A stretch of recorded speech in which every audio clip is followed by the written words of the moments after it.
I'm Gabriela Fresquez, and this is Radar 2022. Millennials have weathered multiple recessions, a pandemic, and the burden of explaining to Pope Francis why we've opted for fur babies instead of human ones. Infants just don't go viral like miniature greyhounds do. Reality is, the dog parent generation has experienced slower economic growth than any other in U.S. history. And that's translated to lower earnings, lower wealth, and needing to affirm our preference for chew toys instead of diapers. Millennials even have a euphemism to refer to responsibilities associated with major milestones: adulting. An indication that things like marriage and homeownership are either extremely delayed or a foreign concept to this economically stunted generation. See that little squiggle way down at the bottom there? That represents millennials' real estate net worth, which is why it's unsurprising that most millennials are either renting or living with family, given the rising cost of everything from gas to housing to lavender oat milk lattes due to inflation, or what happens when costs outweigh buying power. The last raise I got was in 2016. Stewart's budget hasn't really changed over the years, but what she can afford has changed. Why? Inflation.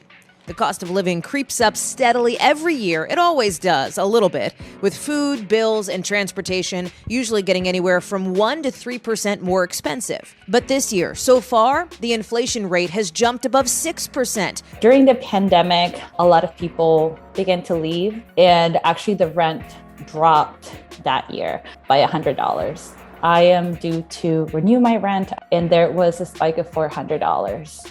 And when you combine a recession with a pandemic and a stalled supply chain, inflation is like, hey, let's party. Except no one can afford to go to that party. One thing that I've noticed that has skyrocketed recently is fast food. I think that fast food used to be something that was really cheap and affordable. I used to go to the grocery store with $50 and walk out with a week worth of food, and now it's not the same. I think some of the prices that have skyrocketed have been things like ride shares, for example, Uber, and also rent prices.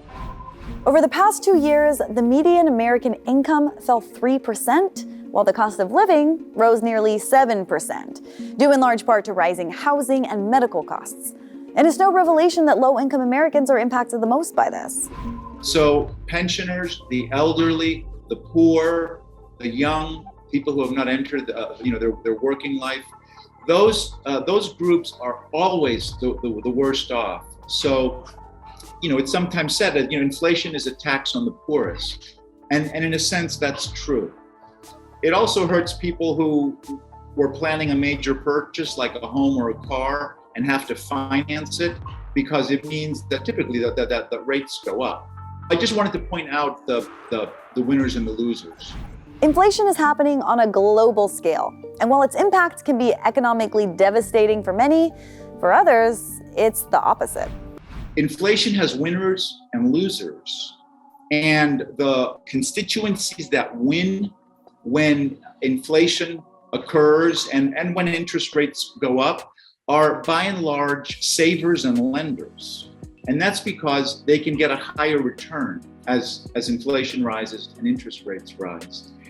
Now, a group that tends to complain a lot about inflation, they say they're losers, are manufacturers and retailers, because that's the place where the rubber hits the road, and businesses have to jack up their prices. When I hear their arguments, I think, well, those are crocodile tears, because they know that once prices go up, they very rarely go down. Millions of mostly minimum wage workers quit their jobs during the pandemic because, as it turns out, an hourly job at a fast food chain requiring you to confront the worst of humanity but doesn't cover basic expenses wasn't worth dying for. This mass employee exodus, with workers opting for higher pay and better working conditions, has been dubbed the Great Resignation. And because employers are having to increase wages to entice potential employees, while also dealing with things like supply chain shortages, many have jacked up prices to ensure the consumer is footing the bill. So even though minimum wage workers have seen wages soar during the pandemic, any celebration has been intercepted by the highest inflation in 40 years. The baby boomers reaching retirement and the low birth rates was already going to cause a labor shortage. The pandemic just accelerated these conditions. In terms of job losses, when the pandemic hit, it happened in occupations that primarily are overrepresented by Latinos in food, service, hotels, right, leisure, hospitality, those industries. And so a lot of Latinos found themselves out of work. Federal Reserve that looked at whether the bump in unemployment benefits from the CARE Act was preventing people from coming back to work. And they did not find any statistically significant evidence. Even though those states ended unemployment benefits early, they didn't get a bump in employment. And so all they did was really hurt people who were unemployed, who were relying on those benefits. I think workers are discovering their voice again, right? And we are seeing more strikes where in jobs that have unions, but we're also seeing people, vote with their feet by leaving work. But it's still very uneven in terms of worker power, because we still have a lot of companies who are flexing market power to keep wages and quality of work down for workers. I think that this current labor movement that we're in is actually going to be an ongoing movement until we see actual change. We're hoping that it's not long lasting, but I don't think it's the end of it. We've been seeing it for hundreds of years. In history, we know about famous strikes, and I don't think it's going to end anytime soon. The labor movement is very old. It's obviously not gonna stop now the same way it hasn't stopped in years since it started. It's just something that is always going to be continuous. Of the 47 million workers who quit their jobs in 2021, many moved on in search of the obvious perks: more money, better hours, shorter commute, more flexibility, which is why the Great Resignation is better described as the Great Reshuffle, because the same workers quitting their jobs were actually getting rehired elsewhere. But not everyone left the workforce by choice. Some were forced out. And the demographic that dropped out of the workforce at higher rates than any other during the pandemic? Latinas. Women primarily face the burden of care. And so we also saw large numbers of women exit the workforce, even though they're in prime working age, because they had to care for children as schools closed or for elderly relatives. Some of the job gains have been in those same industries that we saw the job losses: leisure and hospitality, food service, right, as restaurants open, as hotels open, and so forth. But a lot of these parents could not come back to their jobs because now they had to take care of kids still because schools were still closed. And those were primarily Latina women. Women in general have been more impacted by this pandemic, but Latinas in particular, because of the fact that they lost their job and then they couldn't come back because now they had to take care of kids. Many of us were hit hard by the pandemic, but one of the industries hit the hardest was the service industry, and particularly restaurants. I sat down with some employees of a popular Los Angeles restaurant to talk about how the pandemic impacted them economically. Hello, I'm Richardson Sherry. I'm the general manager of Tom Tom Bar and Lounge in West Hollywood, California. So Rich, what was work like before the pandemic? Before the pandemic, we had plenty of people to work for us. If someone quit or someone was sick, I had other employees that would fill in. What are some of the challenges you now face when it comes to staffing? So the qualified people understand their value, they want more pay, and they just won't settle for it. Case in point, and if I have people in the kitchen that I want to hire, now they're like, you know what, we won't work until the minimum wage goes up. I'll work over here on this other side of town who's paying the same as you, and I don't have to make that commute. So I'm having to hire a lot of people, and I'm seeing a huge influx of people coming in, but they're not necessarily qualified. And everyone's shopping around now for the best jobs so they can secure that best job. And I think that's where the restaurant industry is right now for me. It definitely seems like there's been a shift, like the power has shifted from the owners or the employers, to the employees. They're like, okay, well, if we band together or we don't do it. So I remember the day we closed. We thought we were gonna open. They shut us down at like 3:30. And you know, we thought we were gonna go home for 2 weeks. I was like, cool, I need a little break, a little vacation. It ended up being like 15 months we were closed. When unemployment came through, then you know, you have money to live. And did you find it hard transitioning back once everything kind of opened back up? Obviously, like, you'd rather not work than work. Right. But I knew that the money that we were getting was gonna end at some point. And I've never been a fan of like, you know, holding on to something till it's gone. It was kind of like muscle memory, but I was in way worse shape. I was so exhausted because I went from not working for a little over a year to full steam ahead 5 nights a week, like 13, 14-hour days. It was a lot. What do you think that this industry, the service industry as a whole, can do to kind of give a better support to the employees? Listening, being understanding. I think we're all trying to navigate like a very different world than we were 2 years ago. Right. So I'd say if somebody comes to you with a concern or a criticism, like, try to put yourself in their shoes and understand what they're dealing with. But low-wage industries aren't the only ones impacted by the Great Resignation. Some industry professionals are taking advantage of this reshuffle to renegotiate their worth, with many calling for pay transparency across the board.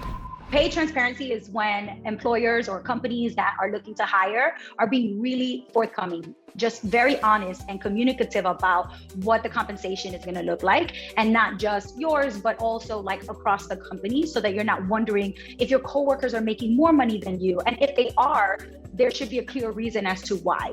Anybody can look to see which of the Fortune 500 companies do this. Big names, Starbucks is doing this, Netflix is doing this. Right now, there's this national conversation happening. I think the social media has played a big part of it, where there are, you know, tweets that have gone viral, or TikToks that have gone viral of young people in the workplace finding out that for whatever one reason or another, whatever the reason is, they're not earning as much as their coworkers.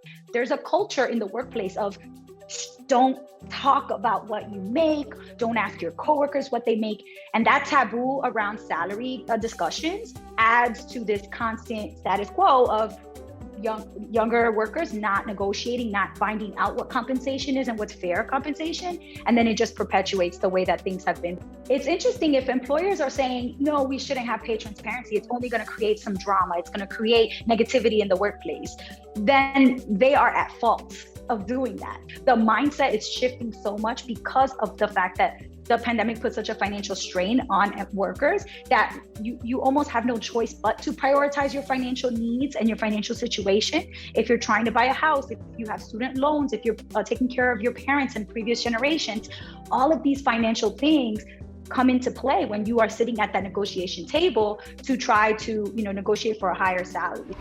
If there's some silver lining in the current economy, it's that more people are getting hired than are quitting their jobs. And wages are expected to keep increasing in 2022. Also, there are ways to protect ourselves during an inflation period, and money to be made.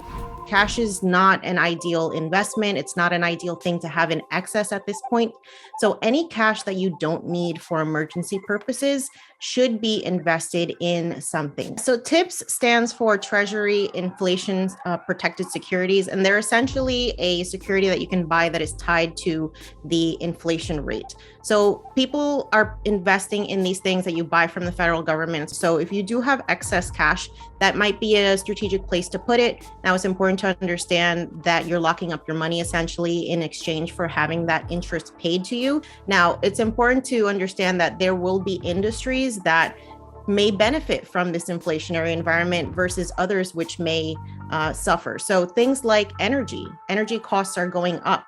So if you want to kind of ride that wave, something like an ETF that tracks an energy index might be a good place for you to put some money. Real estate has also been traditionally an inflationary hedge. So you don't necessarily have to physically own real estate. You can actually invest in real estate through the stock market through something like a real estate investment trust or a REIT. So that's also another option for you to consider. Typically also commodities, right? So like we're talking about the cost of food going up. We're talking about the cost of energy and things that are used to produce commercial consumer products. So any industries that are in those realms might be a good place for you to investigate, to invest in. Well, my career started as a promoter, and then I went on to move to LA and work in music. And from there, I kind of just took a break, started my own thing, and was doing events. So gifting came about actually because it was about June or July of the pandemic, right when quarantine started. I was feeling really low. I couldn't throw any events. I was pretty lost and just upset, honestly. I got really inspired by a friend who sent me a birthday gift that came in 3 different boxes. I thought, okay, this could be way more sustainable, way more intentional. So it really just kind of triggered my desire to, again, want to bring people experiences, but this time in a different way that didn't have to be in person. When this idea first came about, I thought, okay, I'm diving in full force, and I quickly realized that I couldn't do it alone. So I contacted an amazing woman named Kathleen, who I really looked up to. She's an amazing fellow child of immigrants. Her parents are Chinese, and she really just helped me elevate not only this idea, but the mission as well. We really launched thinking that we would be this great consumer brand where, we could house all of these diverse and inclusive brands in one place.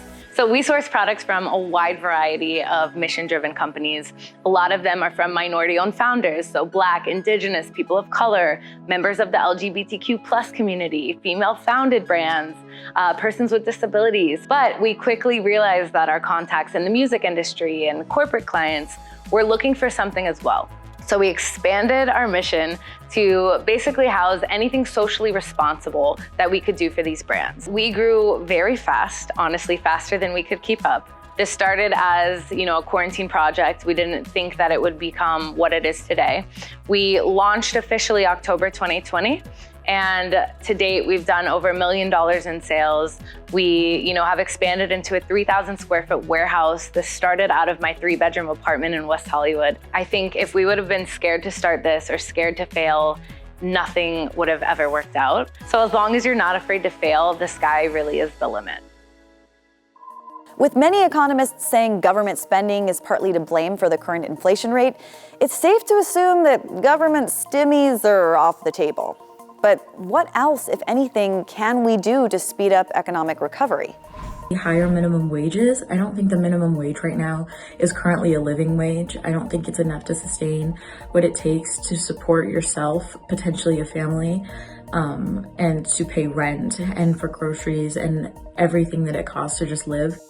I really hope that moving forward, we respect everyone, no matter how much they make or what position they have, and just treat everyone fairly. I would like to see some form of implementation and benefits for student workers. So I have been in the online entrepreneurship space since 2013, and I honestly do believe it is the best place for most people to start an online business because the barrier to entry is so low. You can start an online business essentially for free with the internet and maybe a social media app. There are so many free and low-cost tools for you to start marketing yourself, taking payments from people, and just setting up your business it's an easier thing to do than ever before. That being said, I think it's essential for most people to at least consider having a side hustle because 2020 taught us anything. It was the even most stable jobs like, healthcare and education. Those might not be around forever. Those jobs might not be as stable as we think. And so if you want to protect yourself from external forces, you need to have multiple income streams, and having a side hustle is super important. So from that respect, I like to tell people, think about the things that you're known for. What are the things that people are always asking you about? That can be professionally, that can be you have really cool personal skills that you might be able to spin into a business. But I think everybody needs a side hustle, and you never know what you can create until you start just putting yourself out there. While the costs of basic goods are rising, Millions of Americans are still feeling the crushing weight of student loans. And debt forgiveness is one way some advocates believe that Congress can help Americans through rising inflation. And who knows? Per the Pope's concern over cat parents, maybe it'll motivate younger generations to start making babies sooner again. Not gonna lie, being debt-free is a huge turn on. And when it comes to medical costs, progressives argue that Congress simply allowing Medicare to negotiate drug prices could make a huge difference. While in the private sector, billionaire Mark Cuban is creating an online pharmacy that would just offer affordable prescription drugs. Meanwhile, President Biden is still trying to convince folks that lowering drug prices is even a good idea. Because apparently people still need convincing that Americans shouldn't have to go bankrupt for basic survival. Honestly, it's just reassuring to know that a billionaire is spending on something other than launching themselves into space. The economic crisis caused by the pandemic has definitely set into motion a new era when it comes to employees' expectation. And with the vast majority of us preferring to work remotely, the struggle to staff in-person hourly jobs could continue for a while.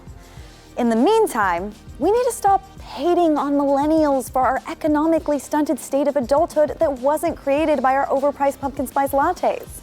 Instead, pick on us for things we should actually be ashamed of, like overusing the word slay, creating the term girl boss, or over-identifying with our Hogwarts houses. It's Hufflepuff, but it needs to stop. I'm Gabriela Fresquez for Radar 2022.